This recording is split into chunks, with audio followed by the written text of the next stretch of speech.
Hello mga kabibig, welcome back sa ating bagong YouTube channel. Ito na ang chika. Ito ang chika kabibig ha. Si Madam Claire.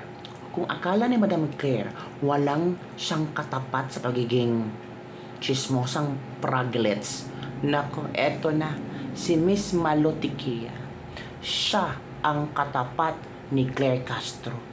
Kung akala ni Claire Castro tapos na ang lahat, diba? Remember, parang nagsagupaan silang didipate si Claire Castro at si Miss Malotikia sa isang programa sa television. Hindi matapos-tapos to kabibig.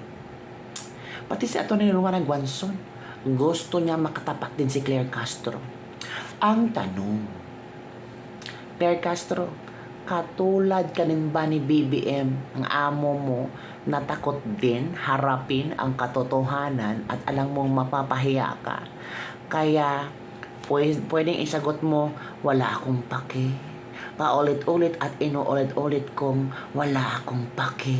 Ay nako, ito ang video ni Miss Malu na talagang binanatan si Claire Castro, hinubaran si Claire Castro sa kanyang tunay na ugali, tunay na pagkataong mga kabibig. Kung ako si Claire Castro ba, para akong kandila na naupusan ng brightness. Baka ang sa isip ni Claire Castro, wala akong pake kasi nasa puso ako ng ating presidente.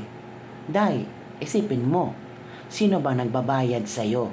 Sino bang every month ka kumukuha ng sahod galing sa taxes namin? So, wag mong isipin na kay BBM ka nagtatrabaho ka sa buong Pilipinas, sa sambayanang Pilipino. Yon ang isuksok mo sa utak mo at puso mo. Nakakahiya ka talaga, day. Ay nako, ito kabibig ha. Ito yung magandang paglampaso kay Claire Castro. Yung mga gigil na gigil kay Claire Castro. Napapanoorin mo si Miss Malu. Yung gigil nyo, si Miss Malu na ang pinasabog niya. Siya na ang bumuhos lahat. Ito kabibig, watch this.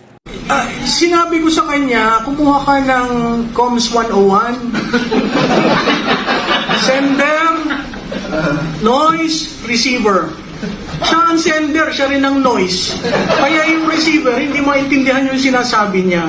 But levity aside, nagtrabaho ako nung panahon ni Presidente Cory, Presidente Ramos, sa OP. At doon ang mga panahon nakatangi-tangi ang uri ng pagiging spokesman. Marunong umarap sa tao, malumanay, hindi siya ang storya. Ang pananalita ay tama, ang tonality ay tama, hindi pampalengke. Pasensya ka na BFF kasi hindi ako ang propagandist. Ano ba ang propagandista? Ang propagandista, meron kang sinasabi in defense of someone. Ay sino ang prinotektahan ko? Sinasabi niya, maka-Duterte ako. Ako hindi maka-Duterte. Naging Duterte na lang ako dahil sa pasasalamat ko dun sa 6 na taon niyang paninilbihan. Hindi ho ako tumulong ng eleksyon sa kanya. Nakay-binay ho ako. At kung hindi niya yun alam, ang dali naman mag-Google. Wag na Google. Ang dali mag-AI. I-type mo yung Malotikia kasi yung huli niyang banat sa akin. So who is Malotikia? Sa tingin ko, yung exchange namin pumasok na sa isip niya. Kumbaga may rent-free ako dito na ang default, ako parati yung sinisisi. Kaya ang sagot ko, tinuturoan ko siya.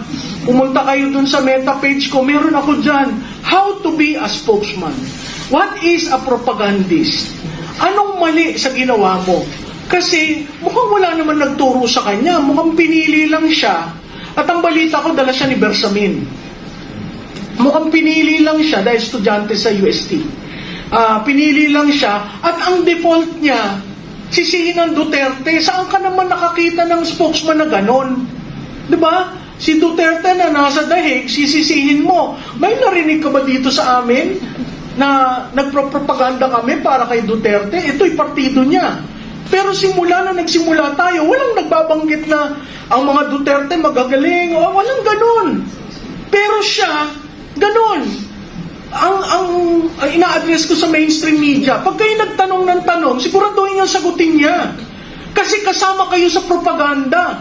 Kung i-accept nyo, yung sagot niya. Perfect example, what do you think about incapacity? Sinagot ba niya? Hindi. Ang pivot niya ay ang mga Duterte, dapat tanungin yan. Yung mga yung baha nagsimula sa mga Duterte.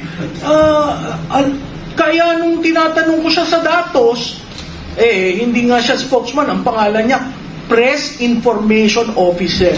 Information. Dalhin mo sa isapin ng datos, wala siya. Pero dalhin mo dun sa bastusan, nandun siya. Diba? Ang tanong ko sa mga nasa Malacanang, hindi nyo ba ginagalang ang institusyon ng presidente? Hindi nyo ba ginagalang yan? Kasi hindi lang kayo ang mag-occupy dyan. Ipapasa nyo yan sa susunod na liderato. Anong ipapasa nyo kung yung institusyon sira dahil kay Claire Castro? Dadalhin ko sa kanya. Kasi nakakahiya. She is not communicating. She is the propagandist. Kasi paano? Tinawag na akong propagandista. Sabi ko, anong proof mo? Ako ba'y binabayaran ng mga Duterte? Hindi. Kliyente ko ba sila? Hindi.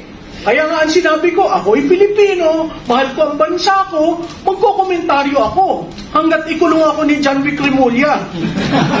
Diba? Kasi inciting to sedition, wala mga akong sinabi na ibagsak ang administrasyon. Ito, example ha. So, really, ang appeal ko kay Secretary Dave Gomez, si Dave Gomez is a man drilled on communication and crisis communication. Pwede ba? Alisin nyo na siya.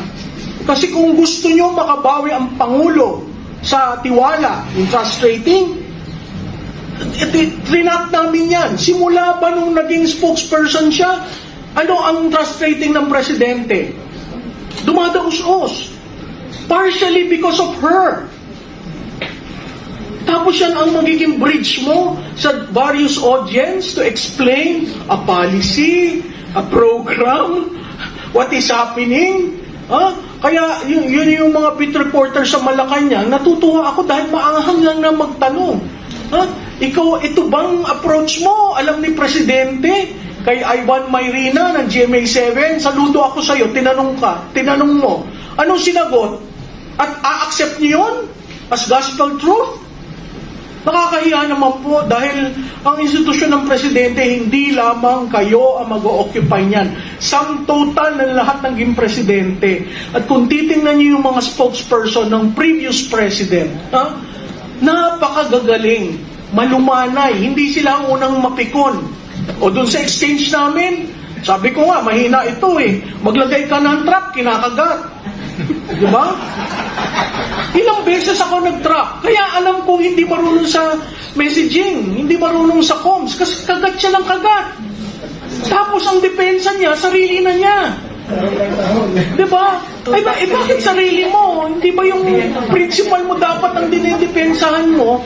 Kaya nagiging pikon, nagiging namumula, humahaba yung liig. Diba? Kaya nga ang sabi, the number one cardinal rule of a spokes, never be the center of the discussion at wag mapikon. Kasi you represent the institution. Ngayon, kung talagang palengkera ka, at yun ang gusto nila, palengkera, kawawa naman ho ang Malacanang. So, anong komento nyo? Di ba?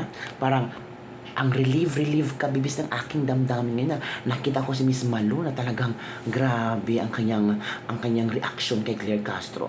Grabe ang kanyang banat kay Claire Castro. Dapat lang banatan niyang babae yan kasi feeling na feeling. Ay, talaga, sabi saya pa ba? Yan ang mga taong, yun ang mga yun ang mga langaw na nakatungtong sa likod ng kalabaw. Kaya talaga ha. So, anong komento nyo? Satisfied ba kayo sa komento, sa pagbanat ni Miss Malu kay Claire Castro? Satisfied? Comment down below. Kung kulang pa, i-comment mo. Kung makausap mo face to face si Claire Castro, anong sasabihin mo? comment down below and don't forget to like, subscribe, and share this video para sa mga latest trending news na ating pag-usap-usap para alam kung chismosa ka. No. Diba? Halata naman kaayo eh. Salamat po sa palaging panonood sa akin at pag-share mo sa mga videos ko ha, sa mga friendship mo. Ipikilala mo ako sa mga friendship mo at sabi mo isubscribe mo sa kabibig. Diba? Bye everyone!